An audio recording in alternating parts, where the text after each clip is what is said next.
Welcome back to Increased Lifestyle, people. It's a great day to have a great day, and on this day we might as well be great. For today is the day that the Lord has made, and I will rejoice and be glad in it. Thank you for blessing my video with your presence. It is greatly appreciated. Now, if you've seen my last video, I did a part 1 of my health update, kind of everything that I've been going through for 2022. This will be my health update part 2, just because it was so much. Part 2 picks up right after the emergency room incident that I explained in the scariest moment of my life video, as well as the end of my health update part 1. I first got prescribed the colchicine to kind of help with the inflammation. One thing that they did do was also schedule me a stress test. So that was kind of the first thing that I did leading after the emergency room incident. I had not worked out for a whole month. They told me to kind of take it easy, no working out, you can walk the dog, but that's about it. So it was a whole month leading after that until I was able to get into my stress test. I'm not a fan of these healthcare providers taking a million years just to get you in for one specific appointment.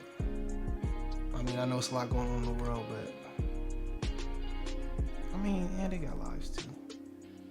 The day after Thanksgiving, I went in to get a stress test. Ended up driving all the way to Troy, Ohio, just because that was the soonest I can get in.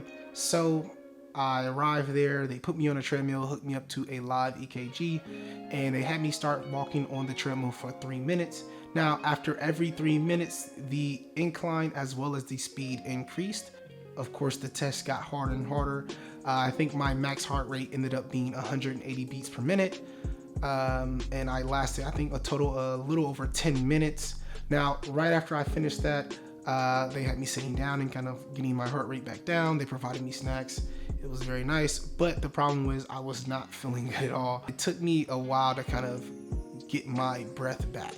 It kind of reminded me of when I went to the emergency room and how it took literally some time after I'd say a sentence to be able to have to breathe before I can say something again.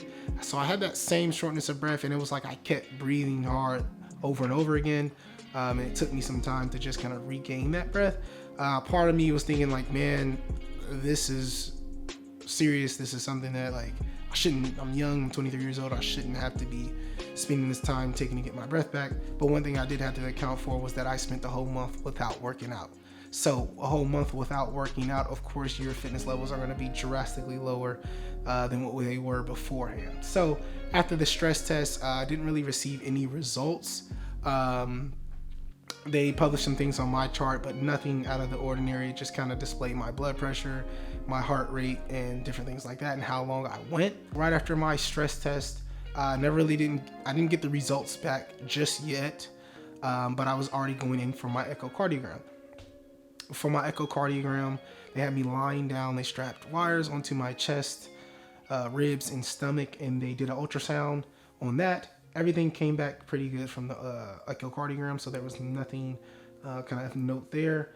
Then I finally got my results for the stress test, and the doctor explained that there was abnormalities in the stress test. Now, I have no clue what abnormalities mean, so my guess was probably as good as yours. Made an appointment with Premier Health, with a cardiologist after the ER incident.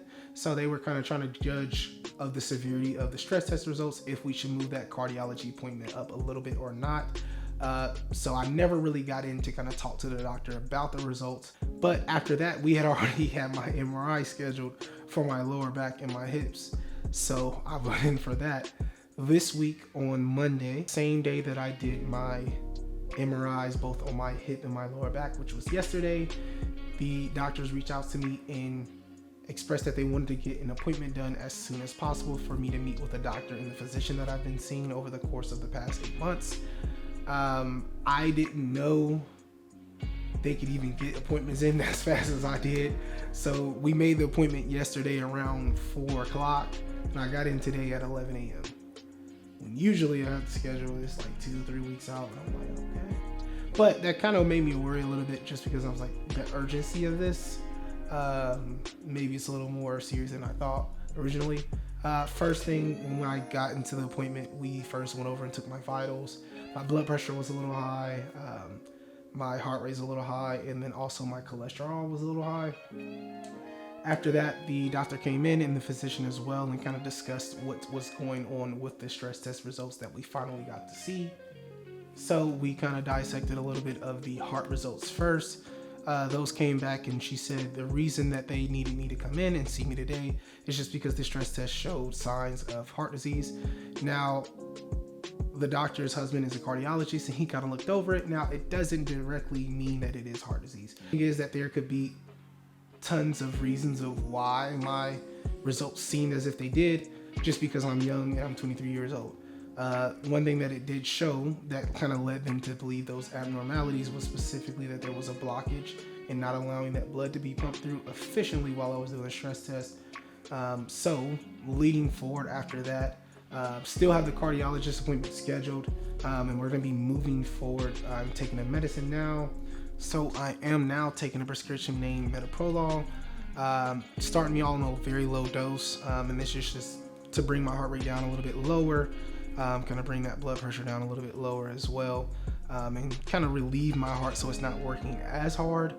Now there is more information on that as well. I'm going to make a whole video specifically on what's going on with the heart by itself, kind of getting a little more depth. For those people who want to really know those details, I'm going to make a whole separate video of that in about a week or so, so give me some time, but kind of just explaining what's going on with the full situation and those minute details. After we talked about the heart, we moved on to the back and hips.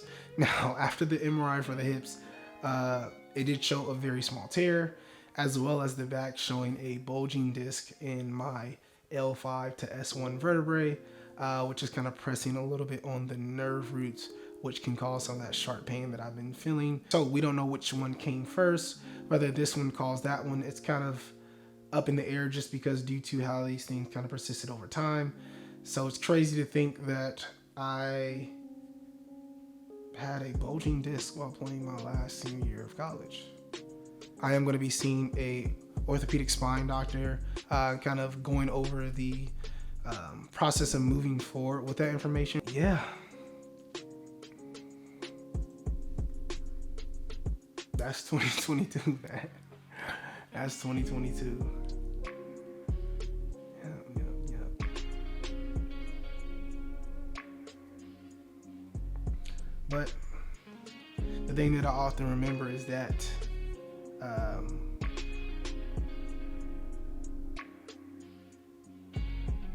God only puts people in a position that he knows they can handle it. I feel like I'm being molded. I'm being taught. I'm being sculpted into something that he wants me to be and not something that I want to be. I know that for a fact that whatever I'm going through, it is for a reason. I don't think anything happens just to happen. I think it is for a reason. I'm supposed to be reaching somebody.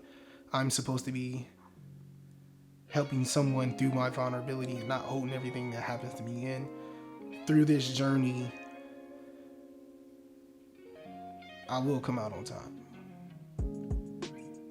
I will come out on top. I don't really care how many long nights I have, how many nights I feel like I'm hanging everything up, how many nights I've cried, because it is for a reason. So with that being said, keep me in your prayers.